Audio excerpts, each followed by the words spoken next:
I was talking about what Ben has been doing. Well, he's been playing with our heads, but he's been playing games with us. This won't be like Ross. getting me into bed. Is that what you were saying? I know. Those were your words, correct? Yes. And what did they mean? I'm waiting.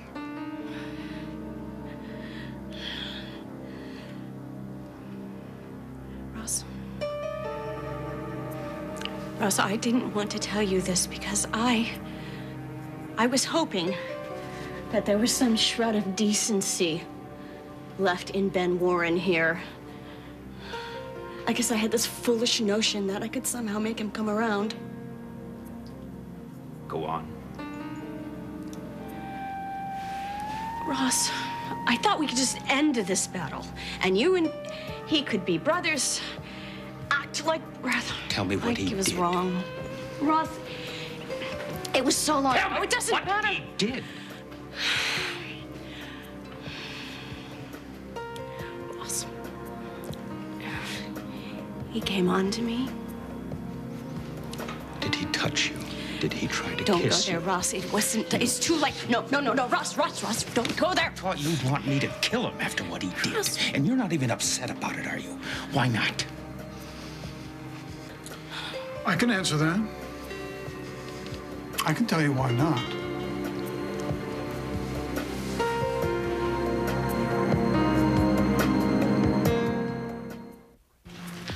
Let me guess. You're friends? No, well, I wouldn't go that far. I'm actually, I'm doing a story on her. On Cassie? Mm-hmm. Why? What'd she do, win the lottery? Well, in a manner of speaking. Yeah, she did. I'm surprised you didn't read about this in the papers. Well, Springfield's a long way from here. Yeah, true, but a couple of months ago, your ex-wife found out that she's related to someone who's very important, and it was really very big news. What? Turns out she's related to somebody rich? Well, not by blood, but her long-lost sister is about to marry one of the wealthiest, most prominent men around here. Have you ever heard of Louis Oil? Yeah, who hasn't? That's Cassie's real family. Some people have all the luck, huh? Yeah. So what can I do for you, Miss Marler? Well, Mr. Lane, I think maybe it's what we could do for each other.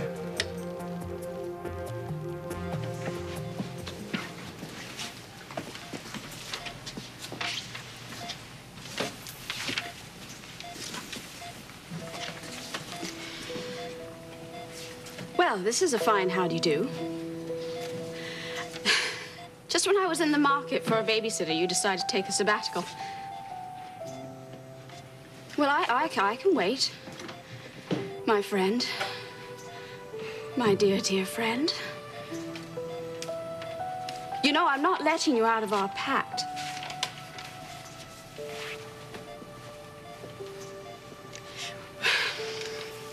We promised that we were going to babysit for each other. That was the deal. And we have planned to take lots of walks, long, long walks in the park.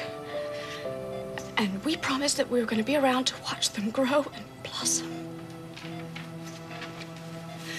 You see, we were going to take them to the circus and to the museums. And we were going to privately marvel about how our children are more talented, more beautiful, stronger, faster than all the other children.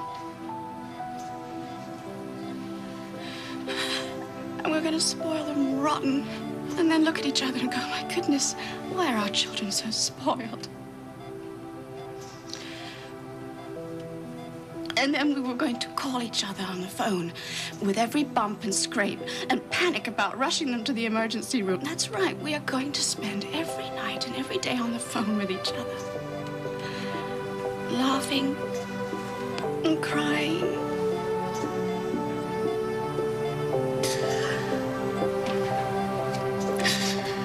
Because we know that there's somebody else who understands.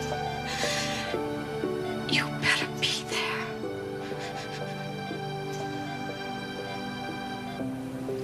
I know you've got a lot to deal with right now, Mr. Reardon. No, that's okay. I want to hear, excuse me, I want to hear everything that's going on with my daughter. I want to know exactly what's happening. So you're telling me that her kidney function is still not right. It hasn't changed. Is that what you're saying? Little Maureen's a fighter. But we are still waiting to see if her condition takes a turn for the better. Yeah, and if it doesn't?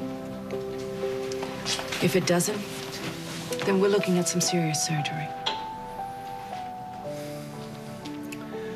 Well, I didn't tell Vanessa about her baby's condition. I didn't want to upset her. Now, I'm glad I didn't.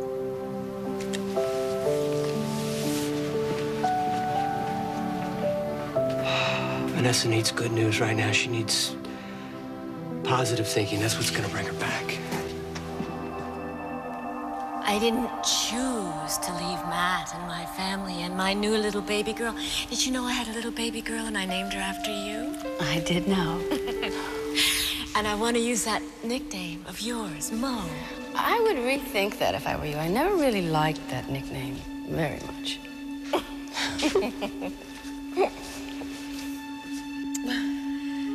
Well, I don't know. I mean, maybe I should be kicking and crying and screaming, I want to live like Susan Hayward.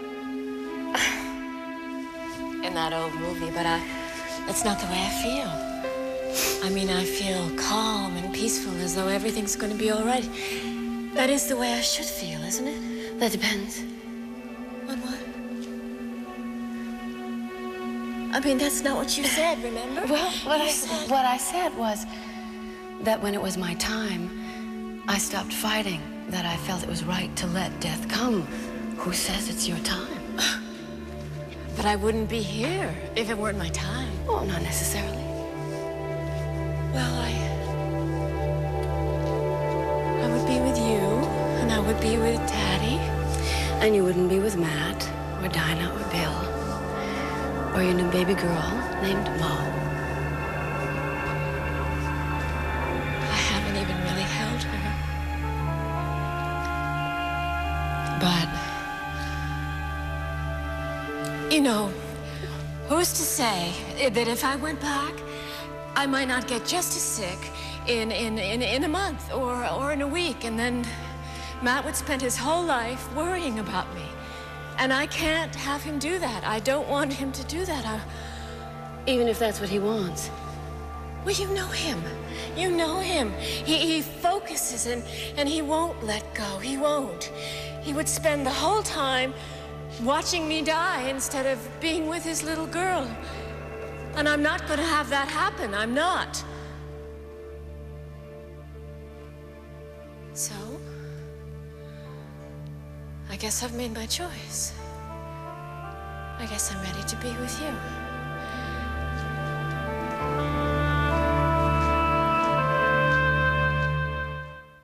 You want me to tell you about my night with Blake? Ben. I'm surprised you didn't tell yourself already. Me too. You tell me. What are you wondering, Ross? What is your vivid imagination painting? What kind of wicked pictures? Please. Why do you torture yourself like this? What kind of masochistic gene do you have that Mother didn't pass on All right, to that's me? enough. That is What is enough, enough? Ross wants to know. I'm an officer of the court, sworn to tell the truth. He has me on the witness stand. You think you can handle it, Ross? Because here it comes. Oh, for God's sake. I put my best moves on her. It was charming, charming as hell.